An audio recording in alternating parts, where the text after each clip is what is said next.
বলছে এটা আবার কি, দেখা চাকরি করবে মানে? আমি স্বপ্নে দেখতেছিলাম কিয়ামত হয়ে গেছে।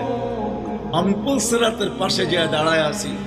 পুলসিরাত চুলের মতো চিকন, তলোয়ারের মতো ধার। ভয় পাইতেছিলাম এটার উপরে পা রাখবো তো রাখবো কি করে। একটু পরে চিৎকার শুনলাম, তো দেখলাম মাদ্রাসার ছেলেগুলা সবগুলা হই হুল্লার করতে করতে আসতেছে। ওরা পুলসিরাতের পা দিতে দেরি, এটা সুপার হাইওয়ে হয়ে যেতে দেরি হয় নাই। সবগুলা উঠা পার হইতেছে, একটা পিছন থেকে আমাকে দেখা ফেলছে আর চিৎকার দিয়া বলছে, ওই তোরা যাস কই? আমগো গরুটা তো দাঁড়ায় আছে, ওরে নিয়ে যাবি না? বলে সবগুলা পিছে ফিরে আসছে আর আমাকে উঠায়া কেউ হাতে কেউ পায়ে ধরা সব কাঁধে করে নিয়ে পার করা দিছে। ঘুমের থেকে জায়গা গেছি, এই জন্য চোখে দেখা আমি এখন চাকরি করব।